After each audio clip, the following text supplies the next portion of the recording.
ইয়ার একটা ক্লিপ নিতে চাই।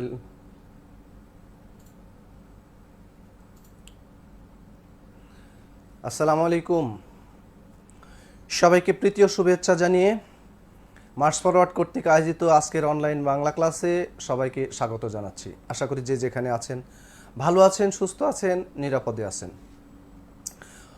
আপনাদের সাথে আবারও দেখা হয়ে গেল। আমি আপনাদের সাথে তো এই তো ক্লাস নিলাম মাত্র 2 দিন আগে। সাহিত্যের ক্লাস নিয়েছিলাম। আপনাদের সাহিত্যের যে ক্লাসগুলো আমাদের এখানে শিডিউল দেওয়া আছে, আমরা আসলে সাহিত্যের ক্লাসগুলো বেশ ব্যাপক আলোচনা, কিন্তু আমাদের লেকচার শিডিউলড লেকচার যেটা সেগুলো কিন্তু শেষ হয়ে গেছে। কিন্তু আমাদের আলোচনার মধ্যে কিছু কিছু বিশেষ করে রবীন্দ্রনাথ, নজরুল এগুলো বাদ আছে। এই কারণে আমি অফিসে বলে আর একটা ক্লাসের ব্যবস্থা করেছি আপনাদের জন্য, বিশেষ করে Rabindranath, Nazrul, Jasimuddin, very important topic এগুলো। এখান থেকে তো প্রশ্ন আসবেই আসবে। হ্যাঁ, তো যে কারণে আমি আজকে অতিরিক্ত একটা লেকচার হিসেবে, সাহিত্যের অতিরিক্ত লেকচার হিসেবে আজকের ক্লাসটা আমি আপনাদের জন্য আয়োজন করেছি। তো এটা নিয়ে আজকে আমরা আলোচনা করব। আর আজকে দুটো কথা একটু না বললেই না, সেটা হলো রেজাল্ট তো হয়ে গেছে। আমাদের এখানে যারা আপনারা প্রিলিতে ছিলেন অধিকাংশই তারা আমার জানি এই ব্যাচের সাথে সম্পৃক্ত। তাছাড়া অন্য যারা এই ব্যাচে আছেন কিনা আমি জানি না। তো যারা প্রিলিতে আমাদের সাথে ছিলেন, প্রিলির ওপরে মোটামুটি আপনাদের একটা দখল এসে গেছে। এখন এবারে মোটামুটি সর্বাধিক সংখ্যক, বিশেষ করে 24তম বিসিএসের পর মনে হয় এবার সর্বাধিক সংখ্যক ক্যান্ডিডেট প্রিলিতে টিকেছে। তো সেই ক্ষেত্রে যারা রিটেন করছেন আমাদের সাথে, আশা করি অনেকেই মানে প্রায় সবাই টিকে গেছেন। তারপরেও যে কথাটা আমি বলতে চাচ্ছি সেটা হলো, দেখেন আমাদের বিসিএস মানে কিন্তু শুধু প্রিলি নয়, বিসিএস মানে কিন্তু শুধু রিটেন নয়, আর বিসিএস মানে কিন্তু শুধু ভাইবা নয়। এই সবগুলো মিলে সবগুলোর প্রিপারেশনের সমষ্টি হলো বিসিএস প্রিপারেশন। এটা কিন্তু আপনাদের মাথায় রাখতে হবে। যদিও আমরা যখন প্রিলি কোর্স করি, যখন প্রিলির জন্য প্রস্তুতি নিই, তখন আমাদের মাথায় কাজ করে যে আমি প্রিলির প্রিপারেশন নিচ্ছি, মাথায় কাজ করে না যে আমি বিসিএসের প্রিপারেশন নিচ্ছি, মাথায় কাজ করে না যখন রিটেনের প্রিপারেশন নিই তখন মানে শুধু রিটেনের প্রিপারেশন নিচ্ছি। আসলে আপনাদের মাথায় রাখতে হবে বিসিএস প্রিপারেশন মানে সবগুলোর সমন্বয়। তো এখন একটা প্রিলি সার্কুলার হওয়া সব কিছু মিলে আমি যদি এখানে ধরে নিই যে 1 বছর, আমি যদি ধরে নিই যে 1 বছর লাগে বিসিএসের জন্য, তাহলে 1 বছরের মধ্যে আমরা দেখি যে প্রিলির জন্য লেগে যায় 6 মাস, রিটেনের জন্য লেগে যায় 4 মাস, আর ভাইবার জন্য আরও 2 মাস। এই সব মিলে 1 বছর। এখন আমি 6 মাস ধরে বিসিএসের প্রিলির প্রিপারেশান নিয়েছি। প্রিলির প্রিপারেশান নেওয়ার পরে আনলাকিলি যদি আমি প্রিলিতে না টিকি, তাহলে আমি কি করব? এবং এখন এই অবস্থায় আজকের রেজাল্টের পরে আপনারা অনেকেই এই দ্বিধাদ্বন্দ্বের মধ্যে আছেন, বিশেষ করে যারা দুর্ভাগ্যবশত প্রিলিতে টেকেন নাই, তারা চিন্তার মধ্যে আছেন আমি কি রিটেনের ক্লাস করে আর কি করব। কিন্তু এই বিষয়টা আপনাকে মাথায় রাখতে হবে যে প্রিলির জন্য যা পড়াশোনা করা দরকার ছিল, প্রিলির জন্য যে প্রিপারেশান নেওয়া দরকার ছিল, ধরে নিলাম আমি যে 200-র মধ্যে এবারে কত 90 প্লাসে প্রিলিতে টিকে গেছে। আপনি কত পেয়েছেন? ধরে নিলাম আপনি 88 পেয়েছেন। 88 পেয়ে আপনি প্রিলিতে টিকেননি। এখন বলেন, এই যে 2টা নাম্বার, আর 2টা নাম্বার পেলে আপনি কিন্তু প্রিলিতে টিকতেন। এখন প্রিলিতে টিকেন না এই 2টা নাম্বারের জন্য। এখন আপনি কি প্রিলির প্রিপারেশন তো নিয়েছিলেন, যথেষ্ট প্রিপারেশন নিয়েছেন, যথেষ্ট পড়াশোনা করেছেন এবং টিকতে গিয়ে অল্পের জন্য আপনি টেকেননি, তাহলে কি আবার আপনি সেই প্রিলির জিরো থেকে শুরু করবেন? বলেন, আবার কি আপনি শুরু করবেন প্রিলির জন্য ওই নতুন করে পড়াশোনা? এটা কি ওয়াইজ ডিসিশন হবে? আমি আপনাকে যে কথাটা এখানে বলবো সেটা হলো, প্রিলির জন্য পড়াশোনা যা করার সেটা পড়াশোনা হয়ে গেছে আপনার। এখন ওই যে বললাম, কপালে যদি কাটা ছেঁড়া ফাটা থাকে তাহলে হয়তো আপনি এবারে টিকেন নাই প্রিলিতে, কিন্তু সেটার জন্য আপনার আবার প্রিলি থেকে প্রিপারেশান শুরু করতে হবে। This is not wise. আপনাকে চিন্তা করতে হবে, আমি যে কথাটা আগেও বললাম যে আপনাকে চিন্তা করতে হবে যে আমি বিসিএসের প্রিপারেশান নিব। তো বিসিএসের প্রিপারেশনের জন্য প্রিলির পড়াশোনা আপনার হয়ে গেছে। এখন দেখেন, একটা স্টুডেন্ট প্রিলি পরীক্ষার 1 মাস আগে বা 2 মাস আগে পড়াশোনা শুরু করেছে। কি হলো, সে প্রিলিতে 90 পেয়ে টিকে গেল। প্রিলিতে টেকার মতো তার প্রিপারেশন হয়েছে, কিন্তু প্রিলিতে টিকেই যে সে বিসিএস ক্যাডার হবে এমন ভাবার কোনো কারণ নেই। রিটেনের একটা বড় ধাক্কা কিন্তু সামনে রয়ে গেছে। প্রিলিতে আপনি পড়েছেন মাত্র 200 নাম্বার, আর রিটেনে আপনাকে সম্মুখীন হতে হবে আরও 900 নাম্বারের, আরও 200, সাথে আরও 200, 1100 নাম্বারের আপনাকে সম্মুখীন হতে হবে। তো সেক্ষেত্রে আপনি এখন 3 মাস বা 4 মাস পরে যদি রিটেন হয়, এই 3-4 মাসে আপনি 900 নাম্বারের কোর্সকে কিভাবে রিকাভার করবেন? দেখেন, প্রথমবার প্রিলি দিয়ে মাত্র 2টা নাম্বারের জন্য আপনি কি হয়ে গেলেন? প্রিলিতে টিকলেন না। একজন 2টা নাম্বার বেশি পেয়ে প্রিলিতে টিকলো, কিন্তু কি হলো, দেখা গেল যে মাত্র এই 3 মাসের, কারণ এতদিন তো দ্বিধাদ্বন্দ্বের মধ্যে ছিলেন অনেকেই। আমি যে কথাটা সব সময় বলি যে প্রিলি যেদিন পরীক্ষা দিবেন ওই দিন থেকে রিটেনের প্রিপারেশান শুরু করবেন। এবারে সবচেয়ে দীর্ঘ বিরতিতে রেজাল্ট হলো। এই যে প্রায় 4টা মাস আপনারা ওয়েট করেছিলেন, অপেক্ষা করেছিলেন কবে রেজাল্ট হবে, তারপরে রিটেন শুরু করব। কিন্তু আপনি যদি আপনার মনের মধ্যে যদি এই চিন্তা থাকতো যে আমি বিসিএসের প্রিপারেশান নিচ্ছি, তাহলে আপনি কখনোই প্রিলির রেজাল্টের জন্য অপেক্ষা করতেন না। তখন আপনি রিটেনের প্রস্তুতি শুরু করতেন এবং আপনি রুটিন বানিয়ে নিতেন। যদি আপনার প্রিলিতে কোনো ঘাটতি থেকেও থাকতো পড়াশোনায়, যে এইগুলো পড়া হয়নি বা ইম্পর্টেন্ট টপিকগুলোতে আমি এখন হাত দিতে পারিনি, আপনি রিটেনের পাশাপাশি প্রিলির জন্য হয়তো রুটিনের কিছু সময় বরাদ্দ রাখতেন, যে প্রিলির জন্য কিছু ঘাটতি পূরণের জন্য আমাকে কি করতে হবে, আমাকে সময় রাখতে হবে, পাশাপাশি আমি রিটেনের প্রিপারেশান নিব। এখন যে অল্প সময় মাত্র 2-1 মাস প্রিলি পড়ে হয়তো লাকিলি টিকে গেছে, সে রিটেন শুরু করবে, কিন্তু রিটেন যে শুরু করবে এই রেজাল্ট হলো এখন টিকে গেছে, চিন্তা করছে তাহলে শুরু করি। 3 মাস হোক 4 মাস হোক আপনি হাতে সময় পেলেন, এই 3-4 মাসের প্রিপারেশানে 900 নাম্বারকে কতটুকু আপনি কাভার করতে পারবেন? 2 রাউন্ড ঘুরে আসতেই আপনার এই 3-4 মাস শেষ হয়ে যাবে। কিন্তু এই 1-2 রাউন্ড ঘুরে আসাতে আপনি হয়তো রিটেনে টিকবেন, কারণ রিটেনে কত 50%, ওই 900-র মধ্যে 450 নাম্বার পেলে আপনি রিটেনে টিকে যাবেন। কিন্তু 450 নাম্বার দিয়ে আপনি বিশেষ ক্যাডার হওয়ার চিন্তা করাটা খুব একটা বেশি যে শান্তি দিবে আপনাকে, সেটা বলার আর কোনো কারণ নেই।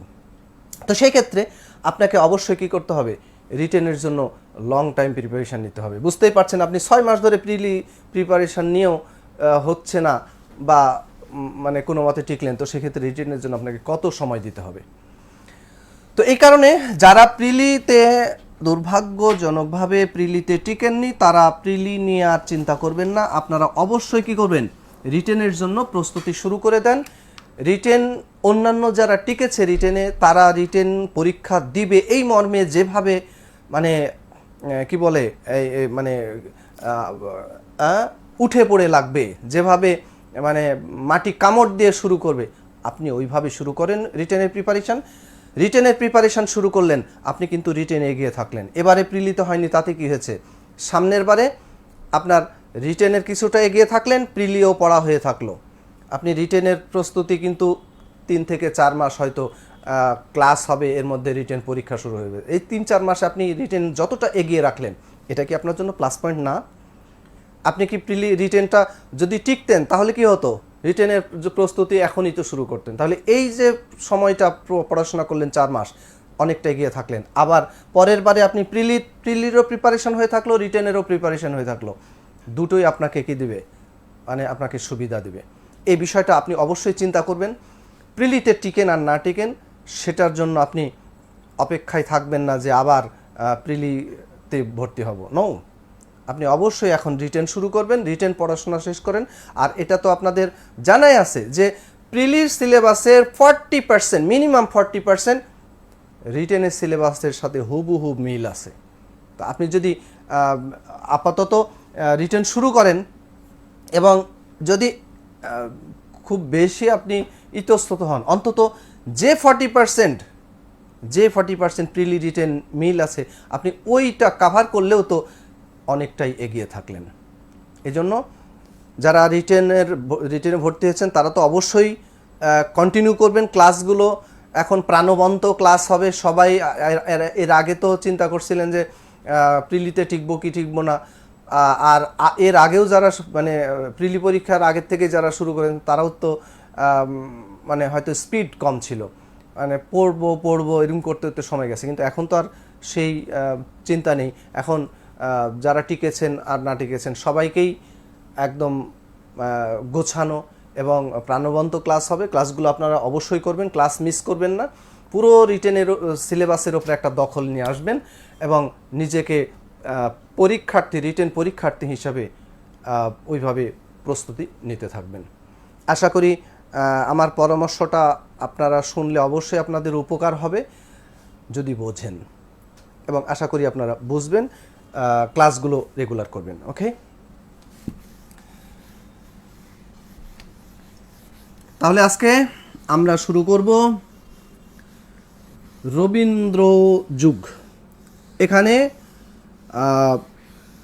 আমাদের বিসিএসে রিটেনে এটা সম্ভবত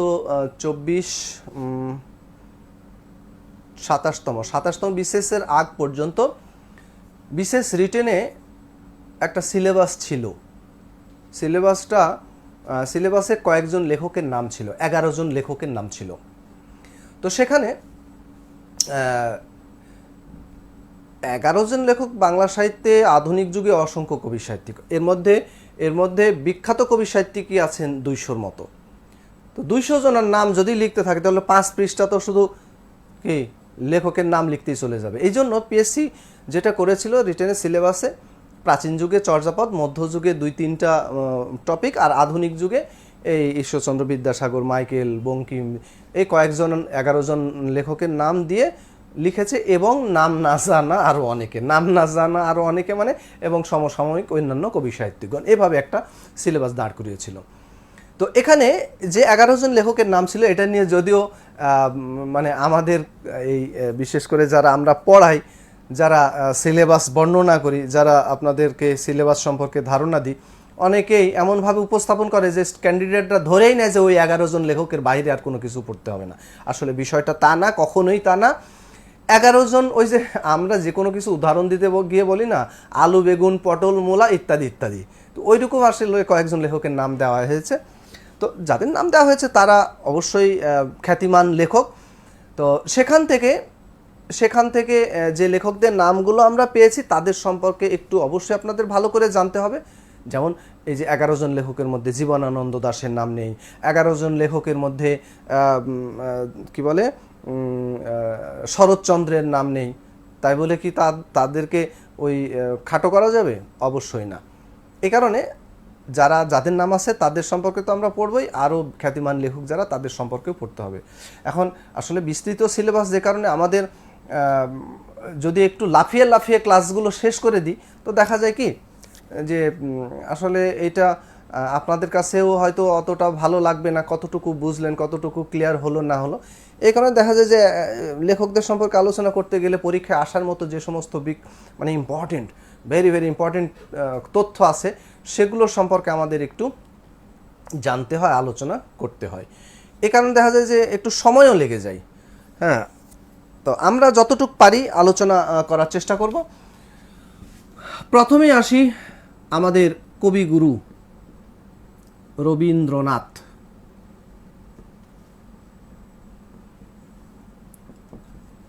রবীন্দ্রনাথ সম্পর্কে আমাদের জানতে হবে।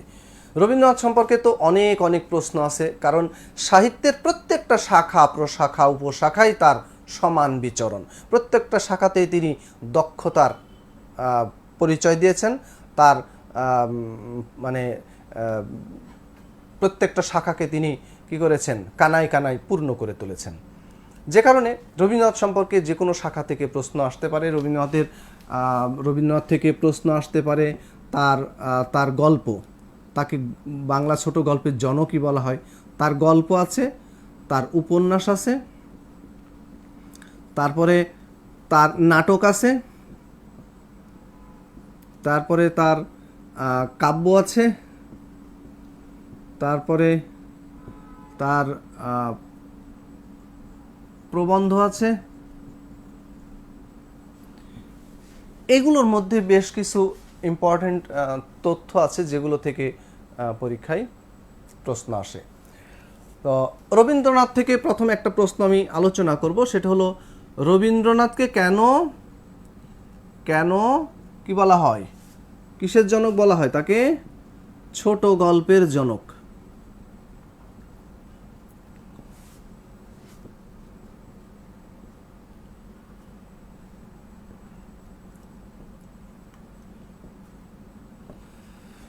ভেরি ইম্পর্টেন্ট একটা কোশ্চেন, কেন তাকে ছোট গল্পের জনক বলা হয়?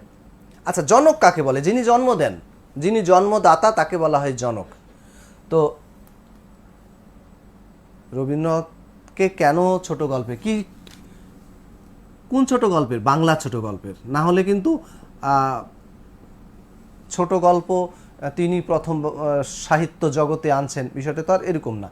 বাংলা মানে ছোট গল্প ছিল, কিন্তু বাংলা সাহিত্যে প্রথম ছোট গল্প মানে ছোট গল্পের জনক হিসেবে তাকে অভিহিত করা হয়েছে। এখন তাকে কেন বাংলা ছোট গল্পের জনক হিসাবে অভিহিত করা হলো? তিনি কি প্রথম বাংলা ছোট গল্পের জন্ম দিয়েছেন? অবশ্যই না। রবীন্দ্রনাথের আগে ছোট গল্প লেখা হয়েছিল। রবীন্দ্রনাথের আগে তার বড় বোন, যাকে বাংলা সাহিত্যের কি বলা হয়, বাংলা সাহিত্যের প্রথম মহিলা ঔপন্যাসিক বলা হয়ে থাকে, তিনি ছোট গল্প রচনা করেছেন। এবং রবীন্দ্রনাথ নিজেও একটা ছোট গল্প রচনা করেছিলেন 1874 সালে, যেটার নাম ছিল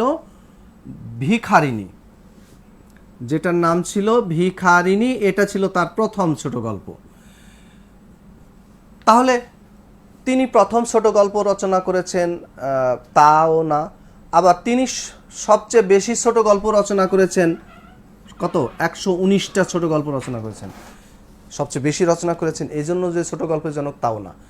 তাহলে কেন তিনি বা তাকে বাংলা ছোট গল্পের জনক বলা হয়? ছোট গল্পের কতগুলো বৈশিষ্ট্য আছে। ছোট গল্প ছোট হতে হয়, একটা জীবনের একটা খণ্ডিত অংশ নিয়ে একটা ঘটনাকে ছোট গল্পে উপস্থাপন করা হয়, যেই গল্পের মানে শেষটাও শেষ হয় না, শেষ হইয়াও হইল না শেষ, এরকম একটা অবস্থা। তো রবীন্দ্রনাথের কাছে আমরা বাংলা ছোট গল্প পেয়েছি প্রথম সার্থক ছোট গল্প। তো তিনি যে সার্থক ছোট গল্প রচনা করেছেন, এখন একটা গল্প কখন সার্থক হয়, কোন বৈশিষ্ট্যগুলো থাকলে একটা গল্পকে সার্থক বলা হয়, বা রবীন্দ্রনাথের ছোট গল্পে কোন বৈশিষ্ট্যগুলো ছিল যে কারণে তাকে বাংলা ছোট গল্পের জনক বলা হয়? আচ্ছা, কতগুলো কথা একটু আপনারা নোট করে রাখবেন। লেখেন রবীন্দ্রনাথের আগেই বাংলা ছোট গল্পের যাত্রা শুরু হলেও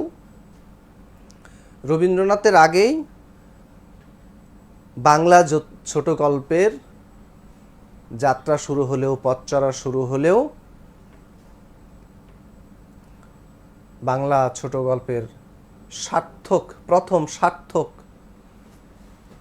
রূপায়ণ আমরা রবীন্দ্রনাথের কাছেই পাই।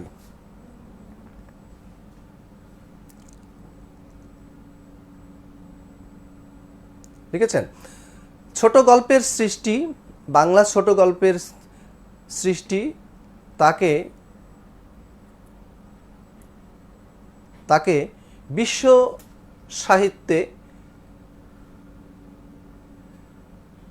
বিশ্ব সাহিত্যে খ্যাতি ও স্বীকৃতি প্রদান করেছে।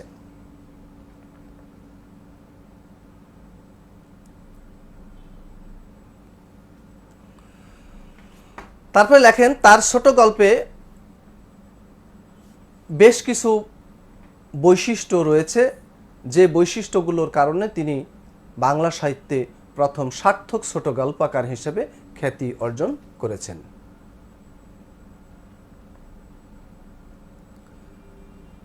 তার ছোট গল্পে বেশ কিছু বৈশিষ্ট্য রয়েছে, যে বৈশিষ্ট্যগুলোর কারণে তাকে বাংলা সাহিত্যে প্রথম সার্থক ছোট গল্পকার হিসেবে চিহ্নিত করা হয়। লিখেছেন লেখেন রবীন্দ্রনাথ তার ছোট গল্পের বিষয়বস্তু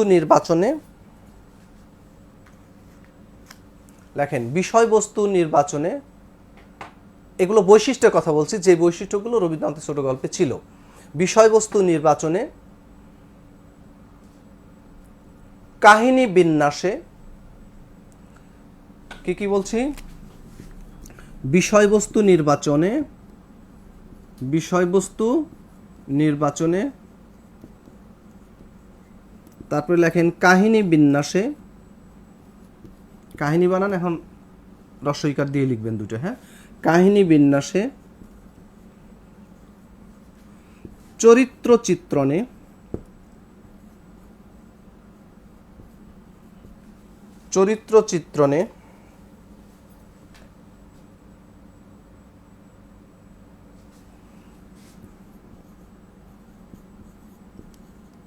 নিগূঢ়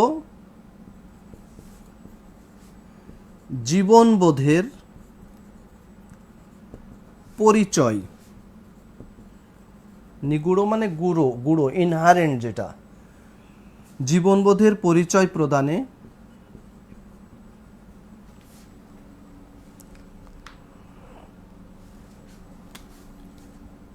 এবং মননশীলতাজনিত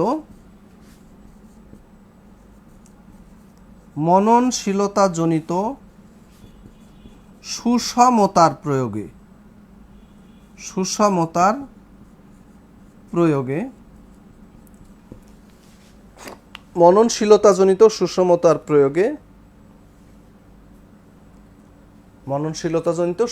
প্রয়োগে তিনি অসাধারণ দক্ষতার পরিচয় দিয়েছেন। রবীন্দ্রনাথ তার ছোট গল্পে বিষয়বস্তু নির্বাচনে, কাহিনী বিন্যাসে, চরিত্র চিত্রণে, নিগূঢ় জীবনবোধের পরিচয় প্রদানে এবং মননশীলতাজনিত সুষমতার প্রয়োগে অসাধারণ দক্ষতার পরিচয় দিয়েছেন।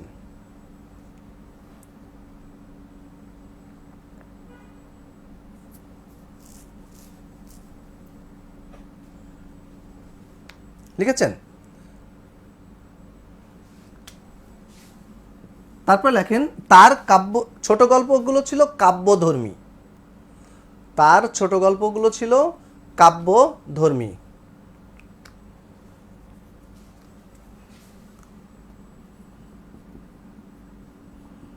কল্পনার প্রাচুর্য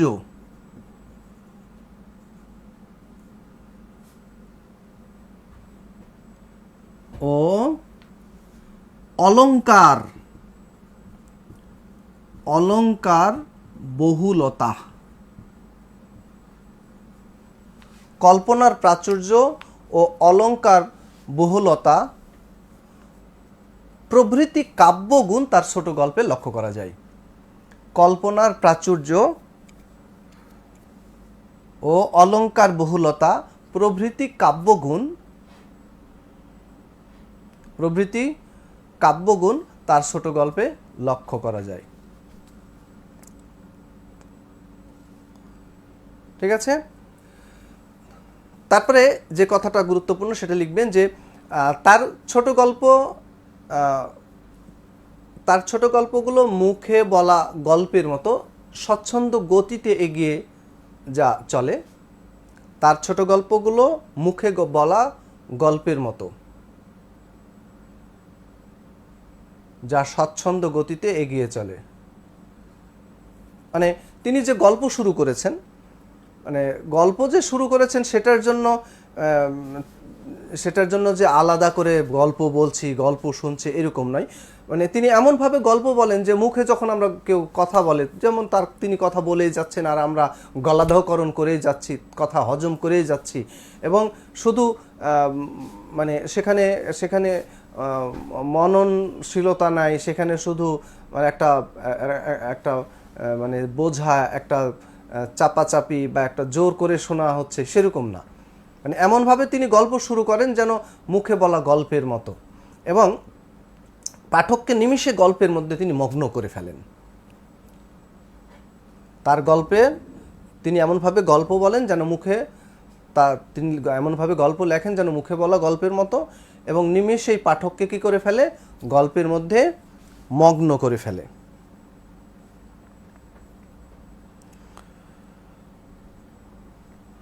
ঠিক আছে,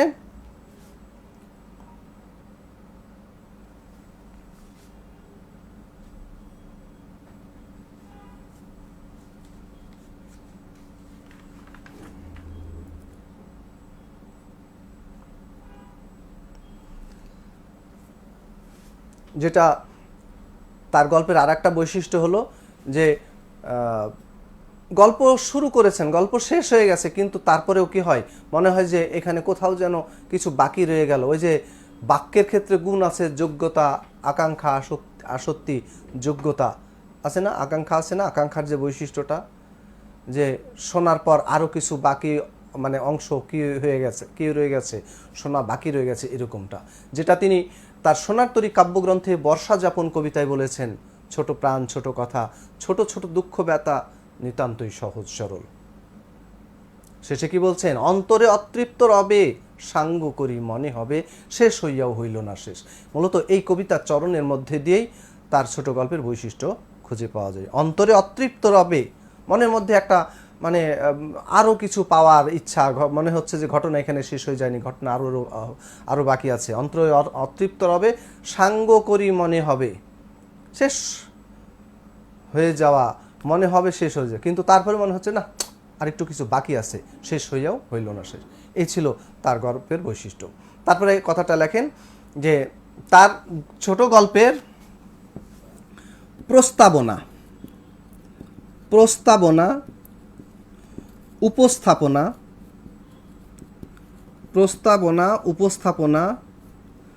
পরিণতি ও উপসংহার,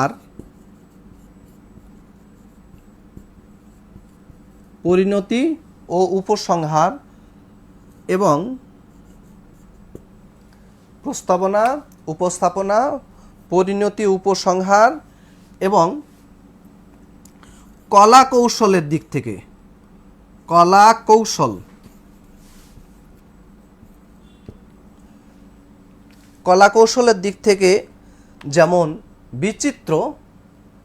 কৌশলের দিক থেকে যেমন বিচিত্র,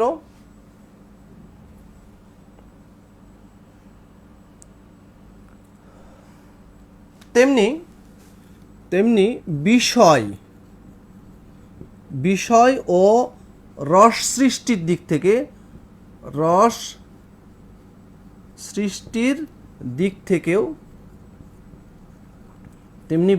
ও রস সৃষ্টির দিক থেকেও বৈচিত্র্যপূর্ণ।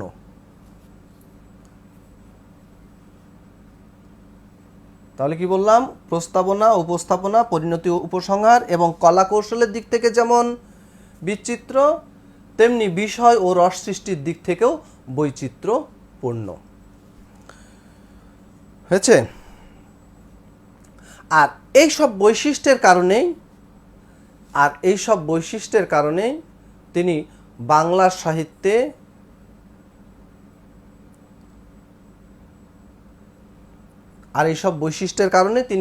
সাহিত্যে কি করেছেন,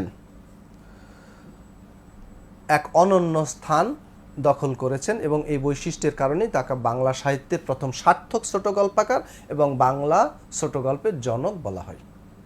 ঠিক আছে।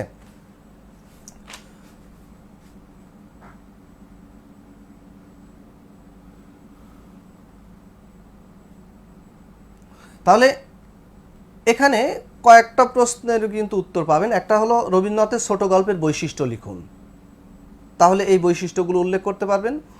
তারপরে যদি প্রশ্ন আসে রবীন্দ্রনাথকে কেন সার্থক ছোট গল্পকার বলা হয়, এটার উত্তর পাবেন, এই একই উত্তর লিখলে হবে। রবীন্দ্রনাথকে কেন বাংলা ছোট গল্পের জনক বলা হয়, এটা বললেও হবে। আর একটা যদি আসে যে যেমন দেনা পাওনার কথা বললাম, দেনা পাওনা এটা হলো বাংলা সাহিত্যের প্রথম তার সার্থক ছোট গল্প, দেনা পাওনা। এটা তার প্রথম সার্থক ছোট গল্প এবং এটার কারণে তিনি সার্থক ছোট গল্পকার বা বাংলা ছোট গল্পের জনক হয়েছেন। এখন প্রশ্ন যদি আসে দেনা পাওনা ছোট গল্পের সার্থক বলা হয় কেন, বা সার্থক ছোট গল্প হিসেবে দেনা পাওনার পরিচয় দিন।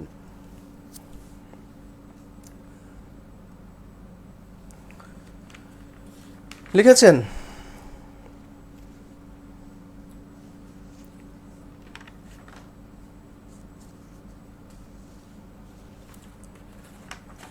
মূলত এই বৈশিষ্ট্যগুলোই আমাদের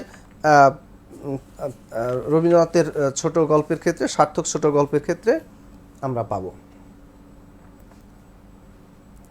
আচ্ছা, দেনা পাওনার সম্পর্কে দুটো কথা লিখে রাখেন। যদি আসে যে প্রথম সার্থক ছোট গল্প হিসেবে দেনা পাওনার পরিচয় দিন, অথবা দেনা পাওনা ছোট গল্পের পরিচয় দিন, অথবা দেনা পাওনা গল্প সম্পর্কে লিখুন।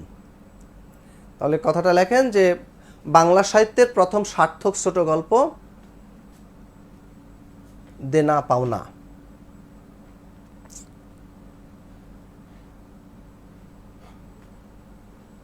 বাংলা সাহিত্যের প্রথম সার্থক ছোট গল্প দেনা পাওনা।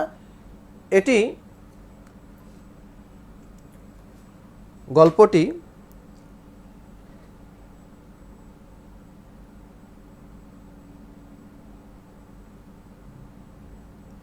এটা 1890 সালে লেখা, অবশ্য 1891 সালে প্রথমে হিতবাদী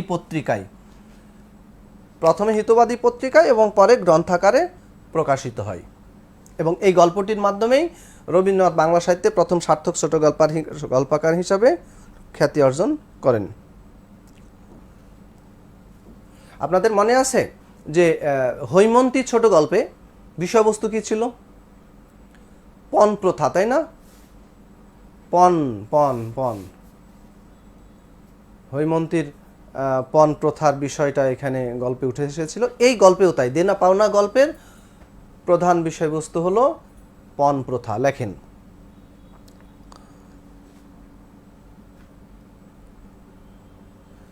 গল্পটি হিন্দু সমাজে প্রচলিত পণ প্রথা অবলম্বনে রচিত। হিন্দু সমাজে প্রচলিত পণ প্রথা অবলম্বনে রচিত।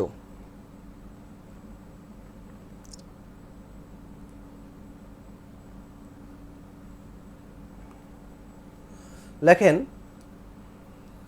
গল্পের নায়িকা নিরুপমার বাবা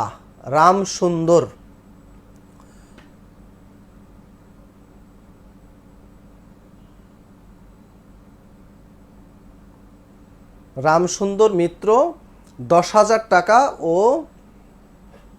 বহু দান সামগ্রী পণ্যের বিপরীতে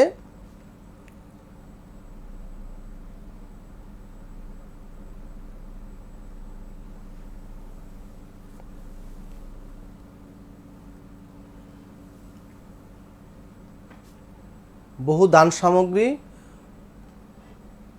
পণের বিপরীতে উপযুক্ত পাত্রের সাথে বিবাহ দেন। তাহলে কি হলো, নিরুপমার বাবা রামসুন্দর মিত্র 10,000 টাকা ও বহু দান সামগ্রী পণের বিপরীতে উপযুক্ত পাত্রের সাথে মেয়ের বিয়ে দেন।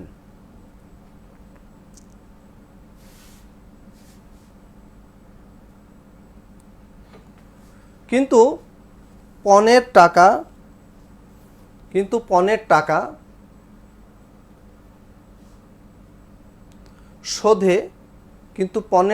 শোধে বিলম্বের কারণে শ্বশুর বাড়িতে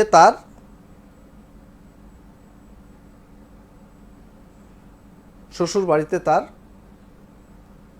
অযত্ন অবহেলা ও সময়ে অসময়ে মানসিক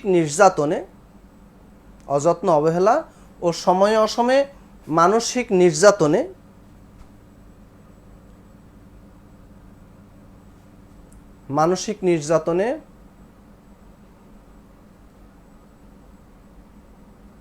অসুস্থ নিরুপমা শেষ পর্যন্ত মৃত্যুর কোলে ঢলে পড়ে। অসুস্থ নিরুপমার শেষ পর্যন্ত মৃত্যু এই গল্পের প্রধান উপজীব্য।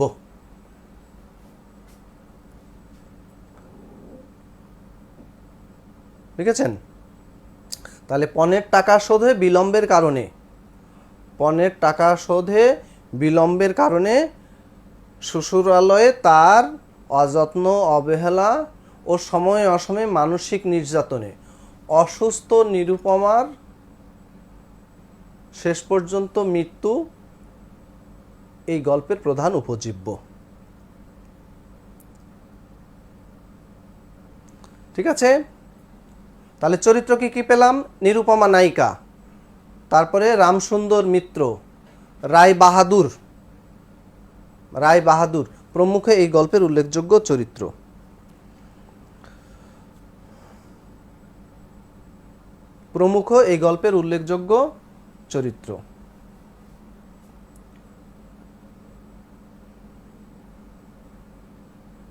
তো যেই বৈশিষ্ট্যগুলো আমরা বলেছি সার্থক ছোট গল্প হওয়ার ক্ষেত্রে, দেখেন প্রত্যেকটা গল্পের কিন্তু প্রত্যেকটা বৈশিষ্ট্য কিন্তু সেই গল্পটার সাথে মিলে যায়।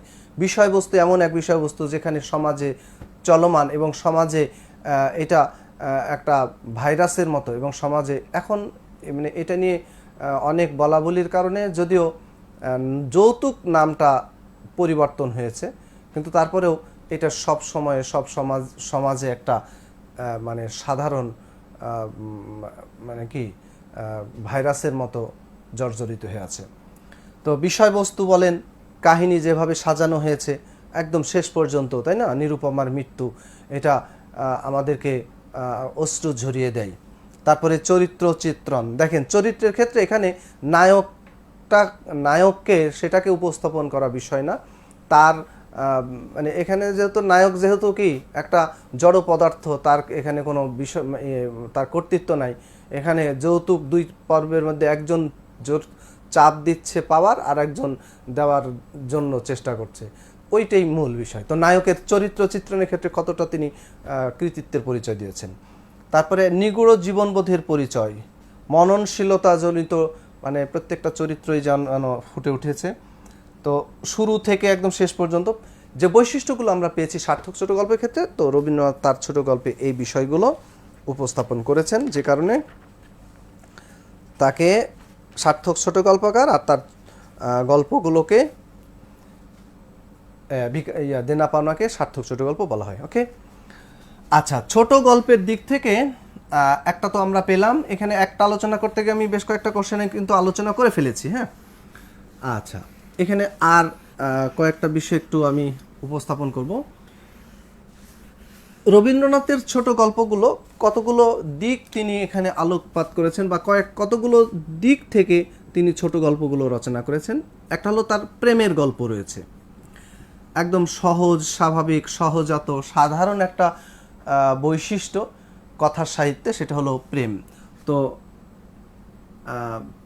প্রেম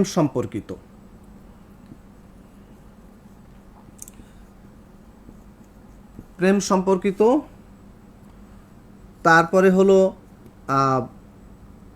অতি প্রাকৃত বিষয় নিয়ে রচিত,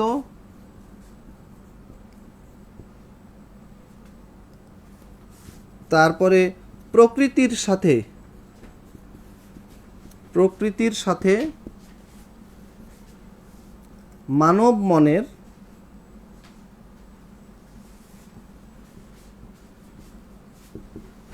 সম্পর্ক,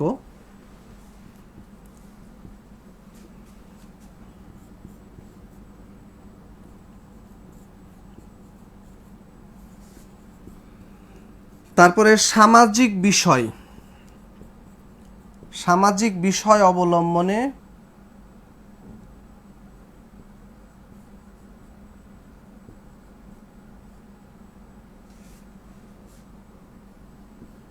মূলত এই 4 ধরনের গল্প আমরা রবীন্দ্রনাথের কাছে পাই, প্রেম সম্পর্কিত গল্প। তো এখান থেকে প্রশ্ন হতে পারে, রবীন্দ্রনাথের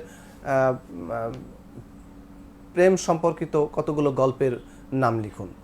তো এরকম কিছু গল্পের নাম আপনারা একটু শিখে রাখবেন। যেমন প্রেম সম্পর্কিত যে গল্পগুলো আছে, এরকম কয়েকটা নাম লেখেন মহামায়া,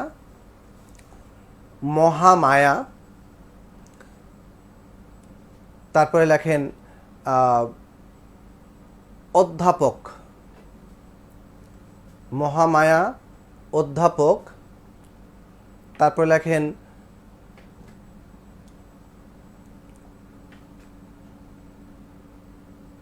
অধ্যাপক, তারপরে লেখেন সমাপ্তি,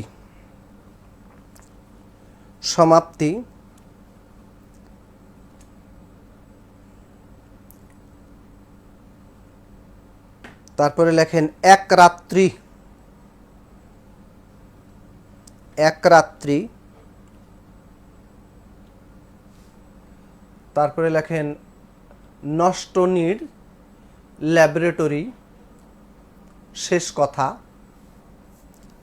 নষ্টনীড় ল্যাবরেটরি, শেষ কথা লিখেছেন।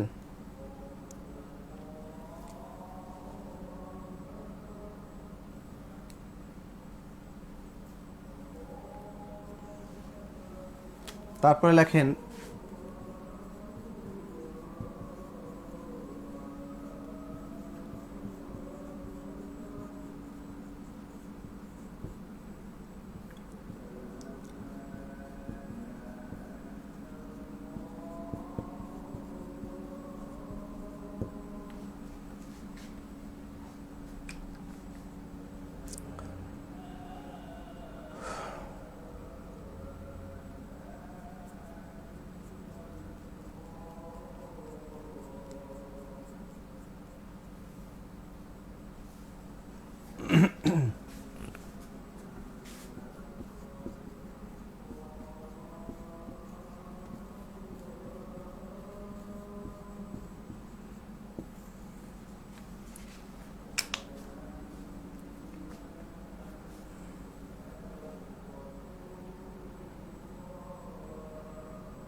আজানটা হয়ে যাক।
হয়েছে?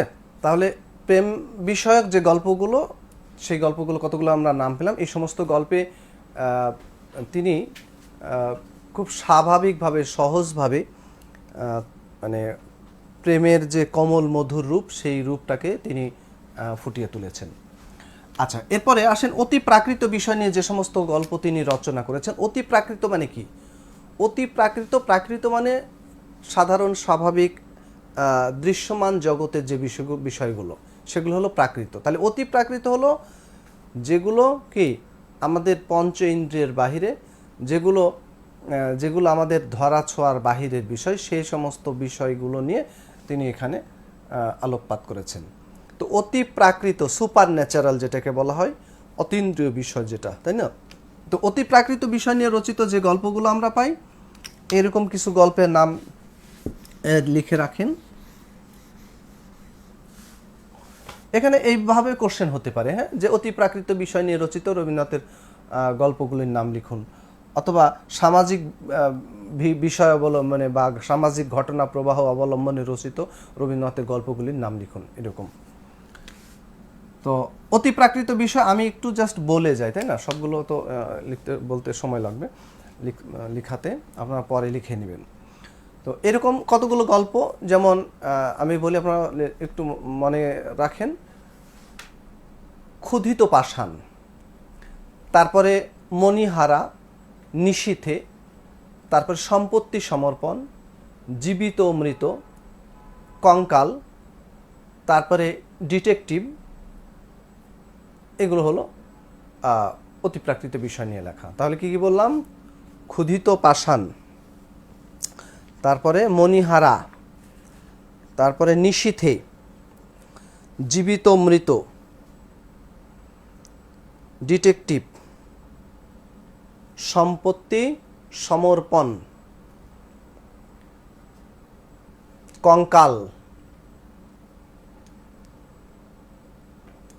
তারপরে লেখেন জয় পরাজয়, অসম্ভব কথা, জয় পরাজয়, অসম্ভব কথা, একটি আষাঢ়ে গল্প, একটি ক্ষুদ্র পুরাতন গল্প, একটি ক্ষুদ্র পুরাতন গল্প,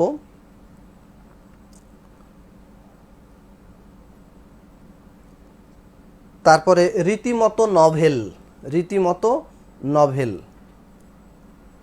গুপ্তধন, গুপ্তধন, হয়েছে? তো এইরকম বিচিত্র বিষয়গুলো নিয়ে তার অতি প্রাকৃত গল্পগুলো রচিত হয়েছে। আর প্রকৃতির সাথে মানব মনের সম্পর্ক, এরকম গল্পের সংখ্যা যদিও কম, তারপর কয়েকটা গল্প লিখেন।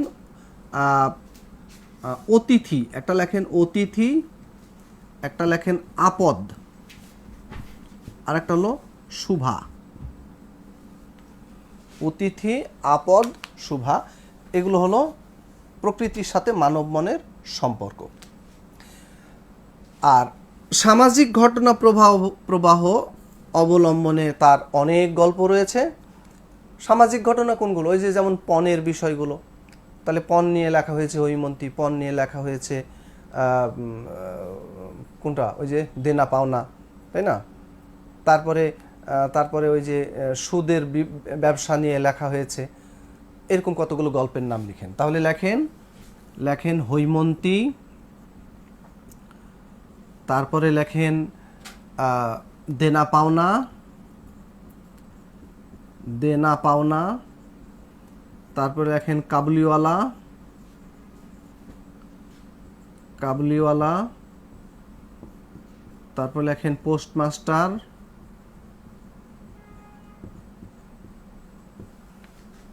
পোস্টমাস্টার,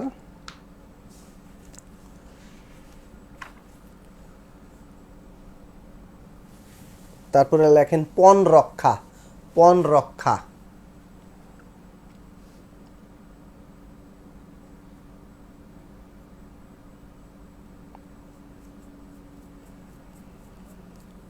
তারপরে লেখেন কর্মফল, কর্মফল, কর্মফল, তারপর লেখেন ছুটি, ছুটি,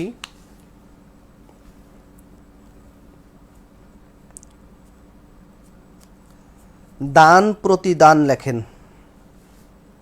দান প্রতিদান, যজ্ঞেশ্বরের যজ্ঞ,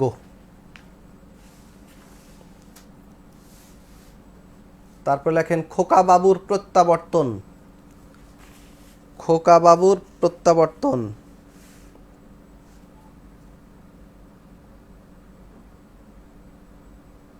লিখেছেন। তারপরে আর একটা নাম লেখেন প্রায়শ্চিত্ত, প্রায়শ্চিত্ত।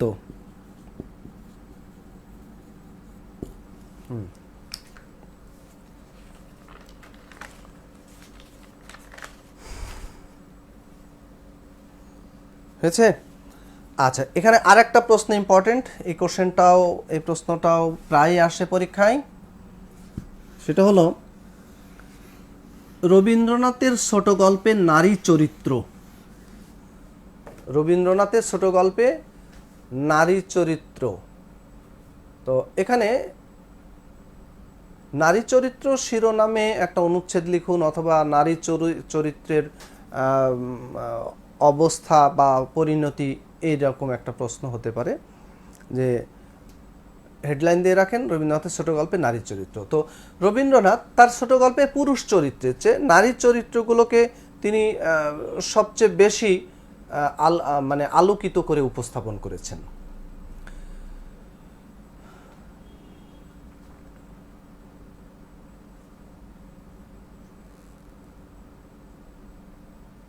ঠিক আছে? তো তার ছোট গল্পে পরিবারে বা সমাজে নারীর যে লাঞ্ছনা গঞ্জনা, তাদের প্রতি মানে যে অবহেলা, অথবা তাদের তাদের কি বলবেন, ভীরুতা বলেন কিংবা বীরত্ব বলেন, এই সব কিছুর দিক থেকে তিনি নারীকে উপস্থাপন করেছেন। কখনো নারী পরিবারে কি হয়েছে, একদম পর্যদস্ত হয়ে বসে আছে, আবার কখনো নারীকে তিনি কি করেছেন, আর একটা গল্পের মধ্যে হয়তো কোথাও নারীকে তিনি কি করেছেন, প্রতিবাদী করে উপস্থাপন করেছেন। তো বিভিন্ন দিক থেকে তিনি নারীকে উপস্থাপন করেছেন, এবং তিনি প্রত্যেকটা গল্পের ক্ষেত্রেই নারী তার গল্পে উজ্জ্বল। তো এরকম কতগুলো গল্পের নাম লেখেন।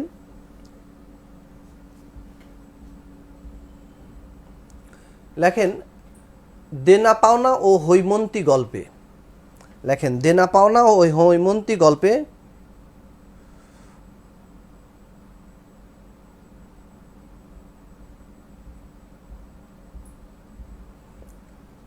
দেনা পাওনা ও হৈমন্তী গল্পে সামাজিক যৌতুক প্রথার যুপকাষ্ঠে বলিদান হয়েছে নিরুপমা ও হৈমন্তী। সামাজিক যৌতুক প্রথার যুপকাষ্ঠে বলিদান হয়েছে দেনা পাওনা গল্পে নিরুপমা, আর হৈমন্তী গল্পে হৈমন্তী।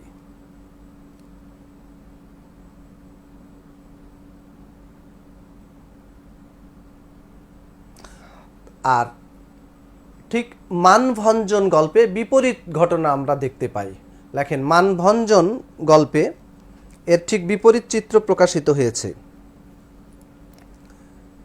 মানভঞ্জন গল্পে নায়িকা গিরিবালা। তো গিরিবালার বীরত্ব ও আত্মবিশ্বাসের মাধ্যমে অবজ্ঞার পাত্র থেকে,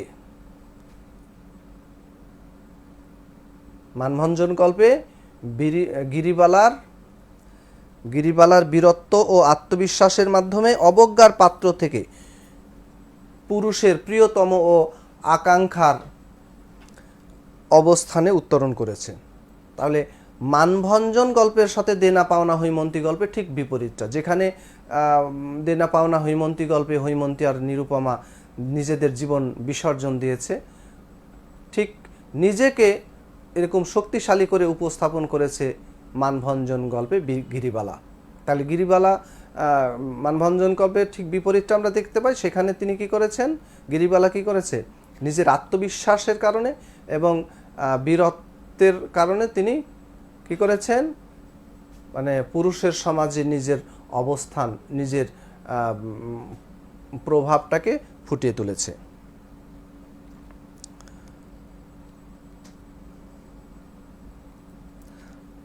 আরেকটা লেখেন সমাপ্তি গল্পে, সমাপ্তি গল্পে মৃন্ময়ী, সমাপ্তি গল্পে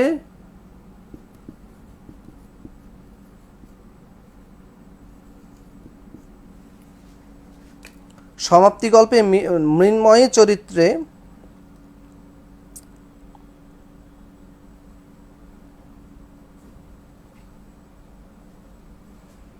এই মৃন্ময়ী গল্পে একজন শিশু শৈশব, কৈশোর এবং যৌবনে পদার্পণের সাথে সাথে তার যে চিন্তা ভাবনা এবং ধ্যান ধারণার পরিবর্তন ঘটে সেটা তিনি আমাদের দেখিয়েছেন। ঠিক আছে?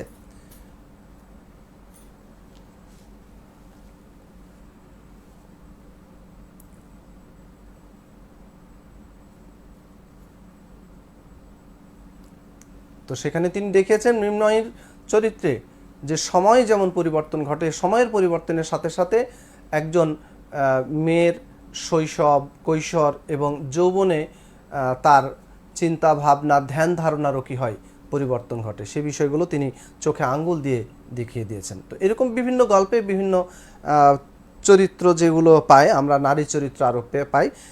লেখেন ঘাটের কথা গল্পে কুসুম, ঘাটের কথা গল্পে কুসুম, পোস্টমাস্টার গল্পে রতন,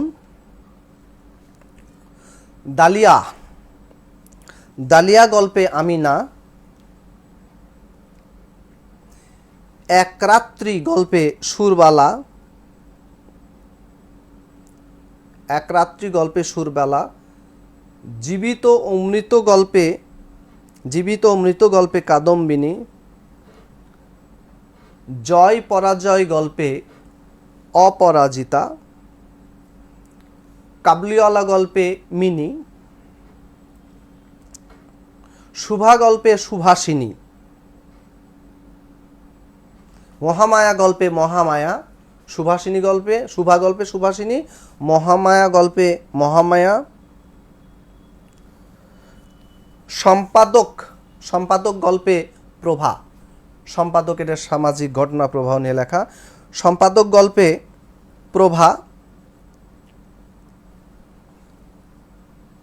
তারপরে প্রায়শ্চিত্ত গল্পে বিন্ধবাসিনী,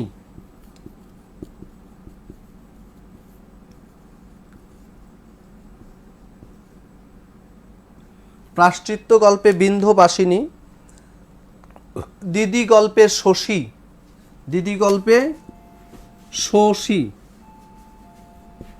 দিদি গল্পে শশী, অতিথি গল্পে অন্নপূর্ণা,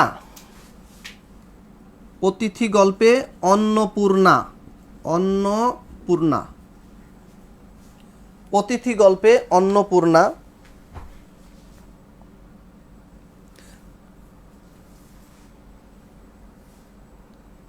অতিথি গল্পে অন্নপূর্ণা প্রভৃতি বা প্রমুখ চরিত্র মুখ্য হয়ে উঠেছে।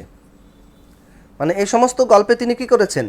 এই সমস্ত গল্পে তিনি নারী চরিত্রকে উজ্জ্বল করে উপস্থাপন করেছেন।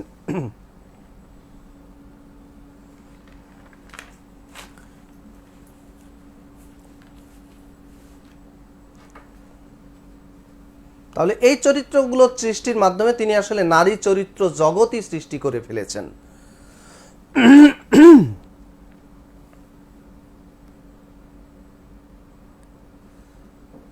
তাহলে প্রশ্নটা আমাদের ছিল যে রবীন্দ্রনাথের ছোট গল্পে নারীর চরিত্র, এখন নারীর চরিত্র তিনি কিভাবে উপস্থাপন করেছেন সেই বিষয়টা এখানে তুলে ধরা হয়েছে। আচ্ছা, এখন এটা হলো ওভারঅল নারী চরিত্রের সম্পর্কে বললেন। আর একটা প্রশ্ন হতে পারে যে রবীন্দ্রনাথের ছোট গল্পে যেমন আপনি হৈমন্তী গল্প হতে পারে, যে হৈমন্তী গল্পে হৈমন্তীর চরিত্রের কি পরিচয় দিন, হৈমন্তী গল্পে হৈমন্তী চরিত্রের পরিচয় দিন, অথবা শাস্তি গল্পে চন্দরা হতে পারে, অথবা স্ত্রীর পত্র গল্পে মৃণাল হতে পারে, এরকম একটা হতে পারে। তো হৈমন্তী যেহেতু আপনারা পড়েছেন এবং এটা কমন একটা চরিত্র, এই চরিত্রটা সম্পর্কে যে হৈমন্তী গল্পে হৈমন্তী চরিত্রের পরিচয় দিন, এটা একটু দুইটা কথা একটু লিখে রাখেন, এটাও ইম্পর্টেন্ট পরীক্ষা আসার মতো। দেখেন যে রবীন্দ্রনাথের ছোট গল্পে নারী চরিত্র বিশিষ্ট স্থান দখল করে আছে। সমাজে নানা প্রতিকূলতায় নারীকে সমাজের নানা প্রতিকূলতার মধ্যে নারীকে পরিবারের সমাজে নিজের নড়বড়ে মানে অবস্থার মধ্যে নিজেকে কী করতে হয়, টিকিয়ে রাখতে হয়।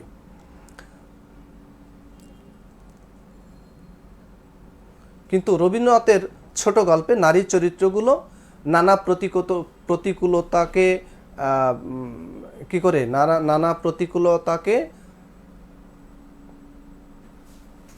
প্রতিকূলতার বিপরীতে নিজের অবস্থানকে শক্ত করে উপস্থাপন করেছেন। তাহলে রবীন্দ্রনাথ নারী চরিত্রগুলোকে কি করেছেন, নানা প্রতিকূলতার বিপরীতে বা পেরিয়ে স্বমহিমায় নারীদেরকে উপস্থাপন করেছেন।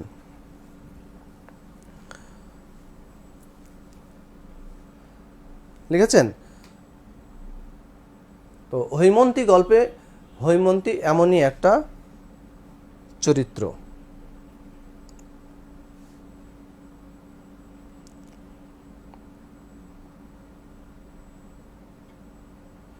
লেখেন, এই গল্পে হৈমন্তীর পরিণতি পাঠক হৃদয়ে,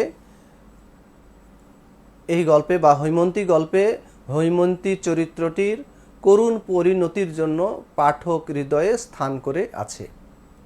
হৈমন্তী গল্পে হৈমন্তী চরিত্রের করুণ পরিণতির জন্য পাঠক হৃদয়ে স্থান করে আছে।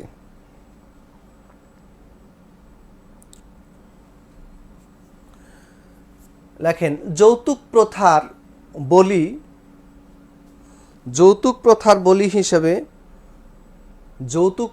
বলি হিসাবে হৈমন্তীর করুণ পরিণতি গল্পের প্রধান উপজীব্য। যৌতুক প্রথার বলি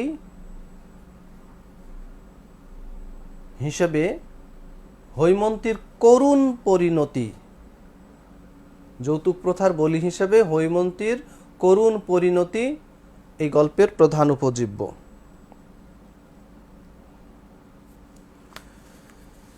লেখেন, এই গল্পে হৈম বা হৈমন্তীর প্রতি অপুর ভালোবাসা থাকলেও,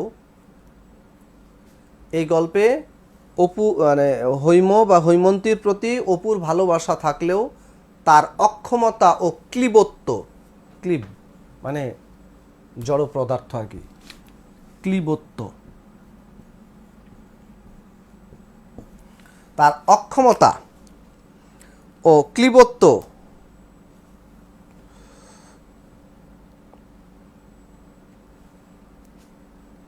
তাহলে হৈমর প্রতি অপুর করুণ অপুর ভালোবাসা থাকলেও তার অক্ষমতা ও ক্লীবত্ব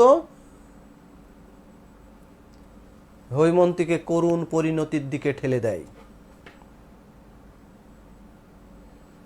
হৈমন্তীকে করুণ পরিণতির দিকে ঠেলে দেয়। ঠিক আছে, এই কথাগুলো একটু টুকে রাখবেন।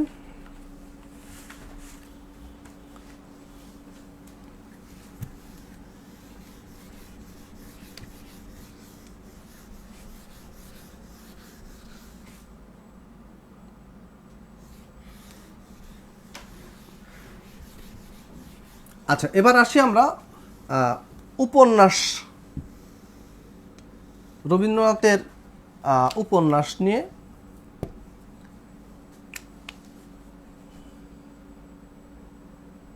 উপন্যাস থেকে কি প্রশ্ন হতে পারে?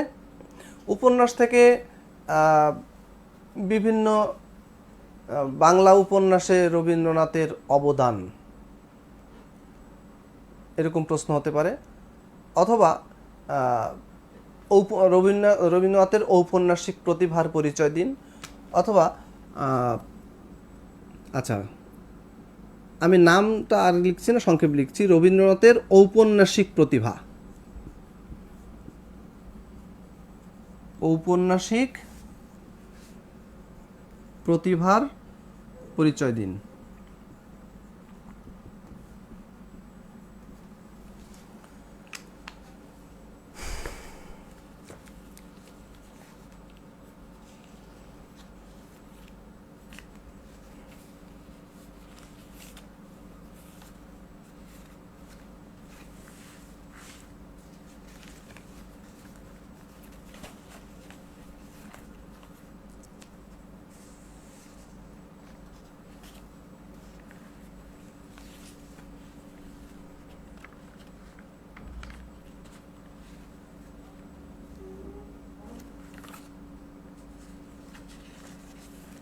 আচ্ছা, তো রবীন্দ্রনাথ বাংলা সাহিত্যে প্রথম তিনি বিভিন্ন ধারা অবলম্বনে উপন্যাস রচনা করেছেন। এর আগে আমরা যাদের কাছে উপন্যাস পেয়েছি রবীন্দ্র পূর্ববর্তী সময়ে, কেউ কি করেছেন, কেউ হয়তো ঐতিহাসিক কাহিনী অবলম্বনে উপন্যাস রচনা করেছেন, কিন্তু রবীন্দ্রনাথের সাথে একই সাথে আমরা রবীন্দ্রনাথের মধ্যে রাজনৈতিক, সামাজিক, তারপরে রোমান্টিক, তারপরে মনস্তাত্ত্বিক, তারপরে বিশ্লেষণধর্মী বিভিন্ন ধারার উপন্যাস পেয়েছি। অর্থাৎ বাংলা উপন্যাসকে তিনি বিভিন্ন রূপে, বিভিন্ন গুণে, বিভিন্ন বৈশিষ্ট্যে সমুজ্জ্বল করে আমাদের সামনে তিনি উপস্থাপন করেছেন। আমরা দেখেছি তার মধ্যে ঐতিহাসিক উপন্যাস, তিনি ঐতিহাসিক উপন্যাস রচনা করেছেন। এর মধ্যে আমরা যেমন পেয়েছি বউ ঠাকুরানীর হাট, আমরা পেয়েছি বউ ঠাকুরানীর হাট, আর একটা পেয়েছি রাজর্ষি। এখানে বউ ঠাকুরানীর হাট তিনি রাজা প্রতাপাদিত্যকে নিয়ে রচনা করেছেন এবং রাজর্ষি উপন্যাসটা তিনি রচনা করেছেন ত্রিপুরার রাজাদের মধ্যে যে দ্বন্দ্ব, সেই দ্বন্দ্ব নিয়ে তিনি রাজর্ষি উপন্যাস রচনা করেছেন। তারপরে আমরা তার মধ্যে রাজনৈতিক উপন্যাস পাই, তিনি রচনা করেছেন রাজনৈতিক উপন্যাস। এর মধ্যে রয়েছে গোরা, তিনি রচনা করেছেন ঘরে বাইরে,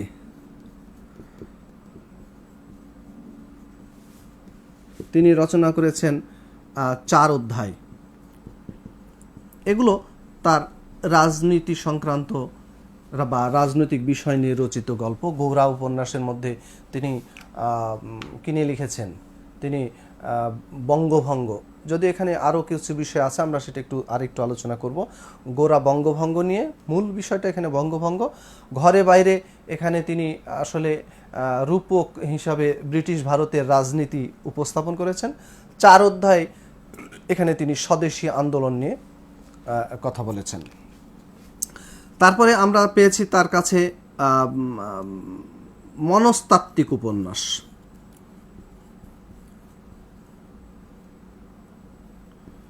মনস্তাত্ত্বিক উপন্যাস পেয়েছি চোখের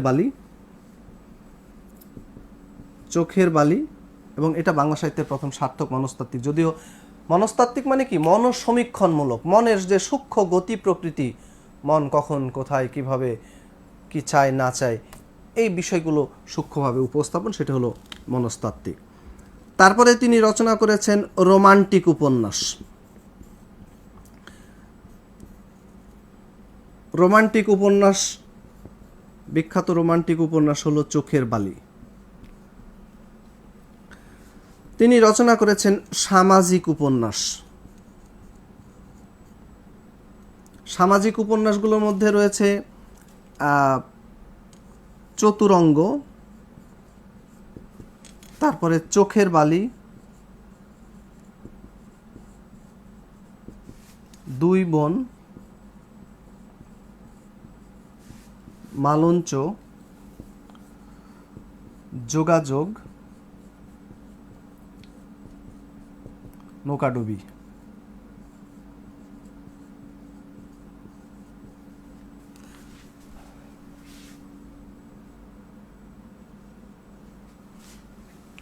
তো তিনি তার এরকম বিভিন্ন দিক তাহলে আমরা দেখলাম ঐতিহাসিক, রাজনৈতিক, মনস্তাত্ত্বিক, রোমান্টিক, সামাজিক, কাব্যধর্মী আছে, বিশ্লেষণ ধর্মী আছে, তারপরে গীতিধর্মী বিভিন্ন ধারার বিষয়গুলো তিনি তার উপন্যাসের মধ্যে উপস্থাপন করেছেন।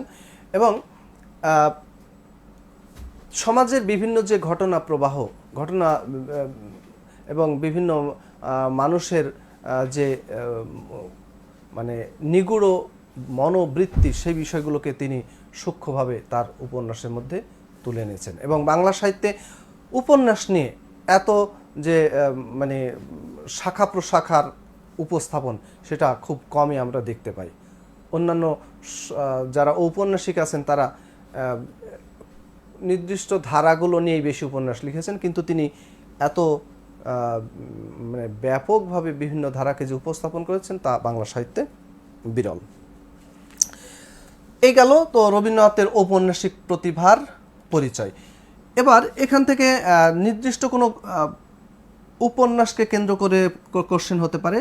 এর মধ্যে উল্লেখযোগ্য হলো গোরা, আর একটা হলো চোখের বালি, হ্যাঁ, আর একটা হলো আচ্ছা চোখের বালি না, এটা হবে শেষের কবিতা,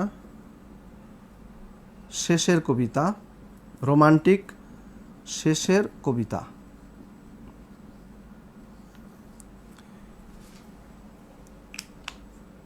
এই তিনটে উপন্যাস সম্পর্কে একটু আপনারা শিখে রাখবেন, গোরা, চোখের বালি এবং শেষের কবিতা।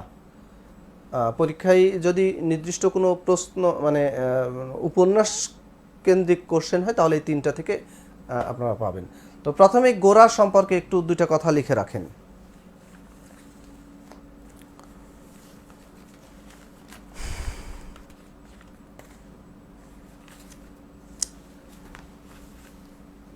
রবীন্দ্রনাথ বাংলা সাহিত্যে প্রথম মানে রাজনৈতিক এবং সমাজনৈতিক বিষয়কে প্রথম বাংলা উপন্যাসে উপস্থাপন করেছেন। কথাটা একটু লিখে রাখেন যে রবীন্দ্রনাথ প্রথম রাজনৈতিক এবং রাজনৈতিক ও সমাজনৈতিক বিষয় অবলম্বনে উপন্যাস রচনা করেছেন, সেটা হলো গোরা।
উপকারে আসবে। এই কোশ্চেনগুলো আপনারা একটু বেশি দেখার চেষ্টা করবেন, কারণ কোশ্চেনের ধারার যে পরিবর্তন সেটা মূলত 35-এর পর থেকে হয়েছে। এইটা আপনাদেরকে মাথায় রাখতে হবে, ঠিক আছে? তো আজকে এই পর্যন্ত থাকলো। সবাই ভালো থাকেন, সুস্থ থাকবেন। এরপরে আমরা আর অন্য কোনো টপিক নিয়ে আলোচনা করব। তো সেই পর্যন্ত সবার জন্য শুভকামনা জেনে আজকের মতো এখানে বিদায় নিচ্ছি। আসসালামু আলাইকুম।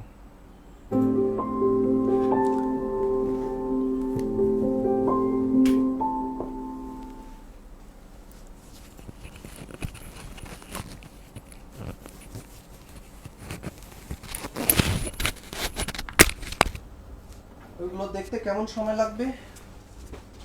2-3 দিন সময় তো লাগবে। হ্যাঁ? 2-3 দিনের বেশি সময় লাগবে। 2-3 দিনের বেশি? অনেক সময়।